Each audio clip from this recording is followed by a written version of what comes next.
And welcome to McClendon Studios, Random Thoughts and Observations. I'm your host, David E. McClendon Sr., and today we're going to talk about the assistant manager at Snuffy's.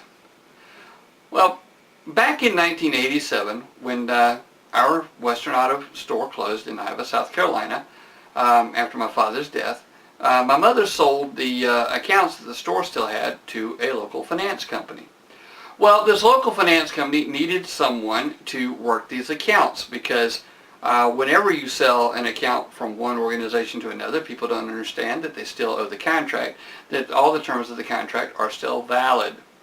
Well, they needed a assistant manager that could go and talk to these people, and so they hired this one assistant manager and trained him in collections. And the gentleman had it in mind that the way to deal with people was to go and tell them that they had to pay the account, that they had to take care of their outstanding obligations, and then he would go ahead and tell them what he would do otherwise, like file summons a complaint, take claim and delivery on them, or whatever else, put it on their credit as being a bad debt. And of course, if you tell people, no matter where they're from, but especially someone from Iowa, if you tell people they're going to do a certain thing, they're going to prove otherwise. It's just human nature. Well, I was working for another company. I got hired as an assistant manager and had made my way up to collection manager and ultimately manager in waiting. I had all the credentials to be a manager. I just didn't have an office yet when I was hired away from the one company to the other. Now, at the original company, we made our break every single month, which means that we had collected more than the percentage of accounts we were allowed to have as being outstanding for the month. Well, the second company hired me away and from the first company, and the idea was that I was going to teach this particular assistant manager how to collect accounts. Well, I was sent down to Iowa by the manager, and the supervisor had directed this manager to make sure that we got the Iowa accounts up to date. I would be sent down to Iowa, and I would chase all the accounts assigned to me and come back with money or arrangements on every single account. And they couldn't believe that I was having this kind of rapport with the people down in Iowa. Well, the supervisor had decided that I needed to take the assistant manager down to Iowa with me to show him how I collected accounts.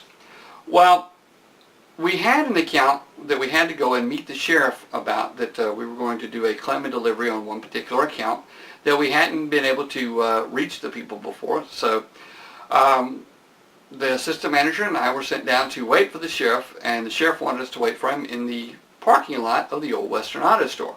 Well, right across from the old Western Auto store was a redneck bar known as Snuffy's Tavern.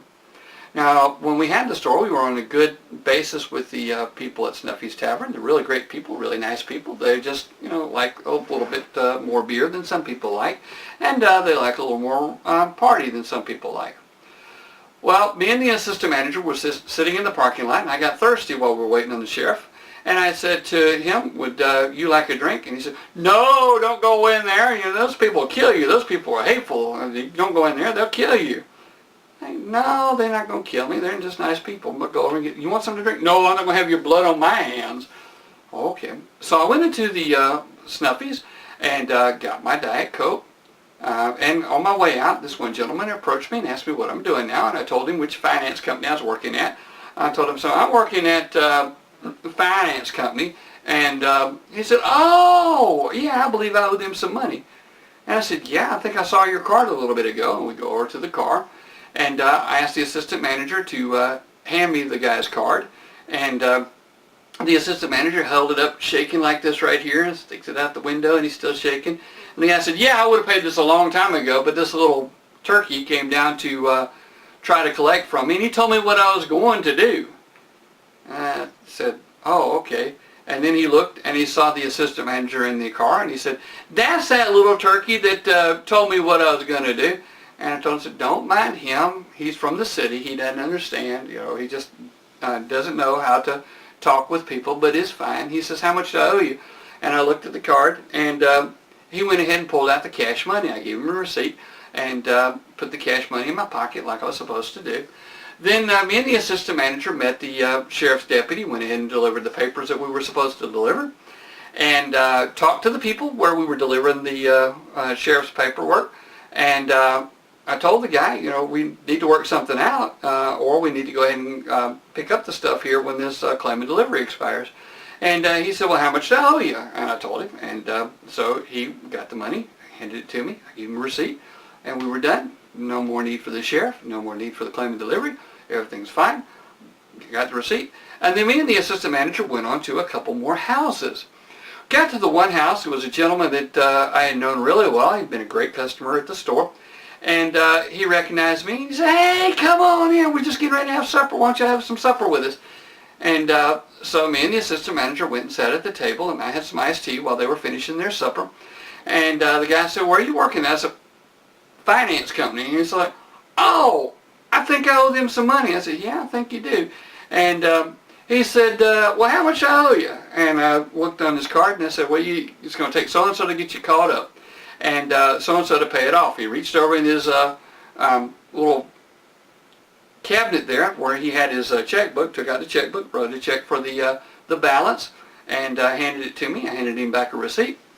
And he said, yeah, I would have paid that a long time ago, but this little turkey from up there at your company came down and told me what I was going to do, and I knew I wasn't going to do it then.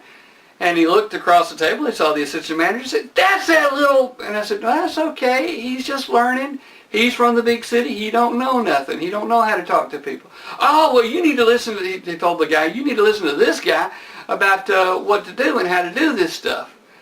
And then we went on to another house, and the same basic thing happened. Went in, and the guy said, where are you working now? And I told him, finance. He said, oh, yeah, I owe them some money. How much I owe y'all? And I looked at his card and told him how much. He took the cash money out, handed it to me. I wrote him a receipt, and we went on up the road. Well, as it turned out, we got back and we had more money than what we were sent out to collect, because the one guy paid off his account, and several of the people paid the next month's payment on their account when we talked to them. And the assistant manager couldn't understand this, and he told the people in the office, I don't understand it. He never once mentioned that they owed us money. They volunteered to pay him. I don't understand what happened. And I explained, you know, people are people. No matter what, you've got to deal with people like they're people. Now, these people aren't debtors, they aren't past due people. Whatever kind of term you want to have, they're people. It's the same as you and me. They owe money, but they want to pay. You know, most people want to pay if they can. If it's a legitimate bill, they want to pay it. If it's something that they're being charged for that they don't owe, they don't want to pay it. And they darn sure don't want you to tell them what to do. And that's the difference, and that's how I collected tons more money than most of the other people that were ever in those positions. And that's how I got to be the collection manager and ultimately the manager in waiting, was because I knew that people are people. I knew you treat people the way that you want to be treated. You give people the opportunity to keep their dignity if at all possible. And you don't tell them what they want to do, what you want them to do. You tell them, we need to help you. How can we get this account up to date? What can we do to help you get this account up to date? And most of the time, people will work with you if they know you're willing to work with them. And that's the story of the assistant manager and Snuffy's. We thank you. If you like what you've heard, please drop us an email at gindysvideos at gindysvideos@gmail.com, or drop us a comment in the box down below.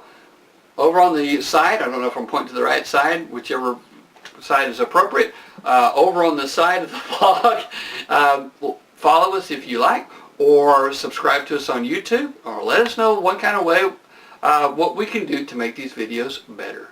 And we thank you.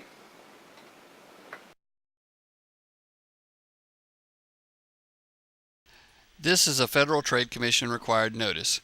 When you click on an advertisement that is displayed with this video, or just before it, we receive a small commission. Sometimes, if you merely watch an ad, we receive commission. If you purchase anything by clicking on links on any of our websites, we receive a commission as well. McClendon Studios is a participant in the Amazon Services LLC Associates Program, an affiliate advertising program designed to provide a means for sites to earn advertising fees by advertising and linking to Amazon.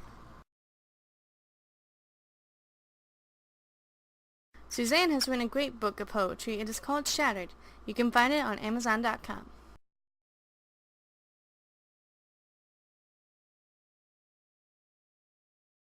We also offer you the book How to Pay Off Your Debt. Buy it on Amazon.com.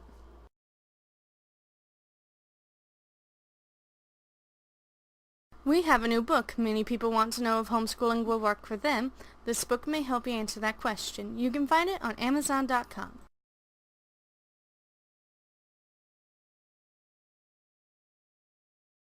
On the 18th of August, in honor of my beautiful child bride Suzanne, all of our books will be free.